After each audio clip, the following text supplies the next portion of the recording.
Shalom Bapak Ibu dan Saudara-saudara yang dikasihi Tuhan dimanapun kita berada, untuk menjalani setiap kehidupan kita, hari-hari kita, dan melanjutkan setiap aktivitas kita.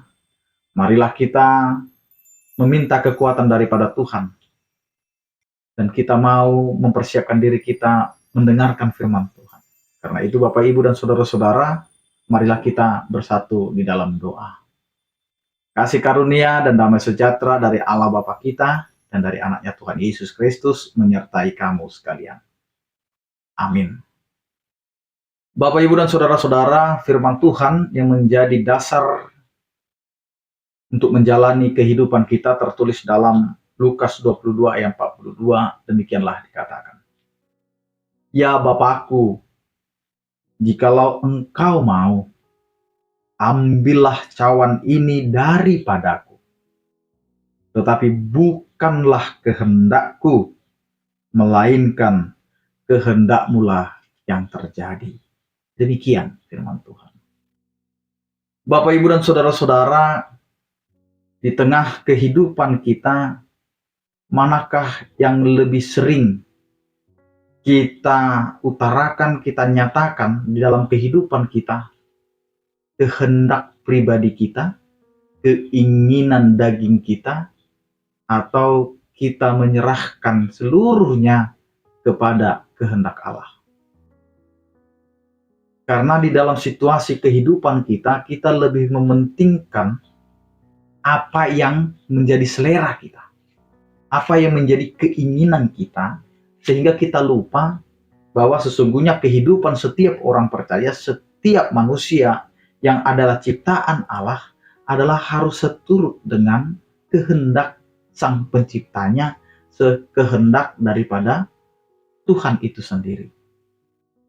Karena itu apa yang mau diperlihatkan melalui firman Tuhan hari ini, di mana kita sedang memasuki perjalanan sengsara Yesus, penderitaan Yesus. Ketika Yesus harus mempersiapkan diri, harus menyendiri, dia selalu berpesan kepada 12 muridnya. Karena jelas Bapak, Ibu, dan Saudara-saudara, apa yang akan terjadi dalam pribadi Yesus untuk menjadi dan menyatakan kehidupannya sebagai korban untuk keselamatan setiap orang percaya. Maka anak manusia itu akan mati. Dia akan ditangkap, disiksa, dan disalibkan. Itu sudah dinubuatkan oleh para nabi. Namun siapakah yang mau mengerti? Siapakah yang mau memahami tentang hal itu? Maka segala perjalanan pengalaman kehidupan kita pun, kita sering bertolak belakang dengan apa yang dikehendaki Allah dan juga kehendak kita. Maka kita lebih sering, Bapak, Ibu, dan Saudara-saudara, akhirnya menggerutu, berbantah-bantahan dengan Tuhan karena kita tidak memahami apa yang dikehendaki oleh Allah dalam kehidupan kita. Kita sering merasa bahwa suatu kegagalan itu adalah hal yang tidak baik. Suatu penyakit itu menjadi hal yang tidak baik. Penderitaan itu menjadi hal yang menyeramkan atau yang menyakitkan. Memang itu akan menyakitkan di dalam kehidupan umat manusia yang terbatas, yang fana. Tetapi bagi Allah ini adalah jalan untuk menuju suatu keselamatan. Maka lihatlah Bapak, Ibu, dan Saudara-saudara. Yesus sudah menjelaskan, Yesus sudah memberitahukan bahwa anak manusia akan mati. Maka ketika Yesus membawa murid-muridnya, dia menyendiri di Taman Getsemani. Dia berdoa. Bahkan dia mengingatkan murid-muridnya untuk mengatakan, berikan waktumu sebentar bersama-sama dengan saya, bersama-sama dengan aku berdoa. Dan ini juga menjadi pergumulan kita, Bapak, Ibu, dan Saudara-saudara. Berdoa bersama-sama dengan Juru Selamat.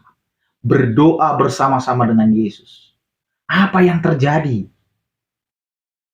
ketika Yesus meminta murid-muridnya untuk berdoa? Yesus pergi ke Taman Getsemani dan menyendiri dia berdoa. Tapi apa yang terjadi? Ketika Yesus kembali, dia melihat murid-muridnya tertidur. Tidak terjaga. Pada Yesus sudah mengatakan, kalian akan masuk ke dalam pencobaan.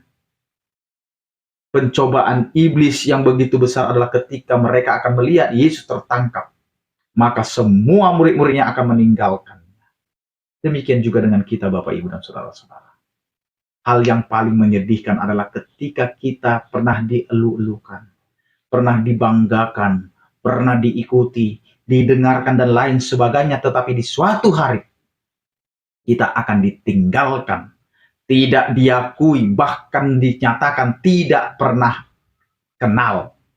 Ini harus kita persiapkan, Bapak, Ibu, dan saudara-saudara. Maka hari ini Tuhan mau mengingatkan kita bahwa kehidupan kita harus mempersiapkan diri dengan hal yang begitu menyakitkan yang harus terjadi dalam kehidupan kita. Maka Yesus sendiri pun sudah mempersiapkan dirinya dengan berdoa, jika engkau mau, ambillah cawan ini daripadaku. Penderitaan, dosa yang ada pada kita dibebankan kepada Yesus. Maka Yesus mengatakan, jika engkau mau. Semua kita pernah berdoa seperti ini. Tetapi Yesus tidak lupa. Apapun yang dia minta, apapun yang dia utarakan, harus bermuara kembali kepada jangan kehendakku Bapa, tetapi kehendakmu jadilah. Maka di sini kita diingatkan bukan kehendak kita yang mau kita utamakan, tetapi masuklah dalam kehendak Allah, maka jalanilah kehendak Allah itu. Karena hidup kita bukan milik kita, tetapi milik Allah. Karena itu Bapak, Ibu, dan saudara-saudara, jalanilah hidup ini, dan ingat kembali perjalanan Yesus untuk memenangkan kita dari segala dosa-dosa kita dan kematian itu. Karena Yesus sudah mengatakan, jangan kehendakku, tetapi kehendakmu jadilah. Amin. Kita berdoa.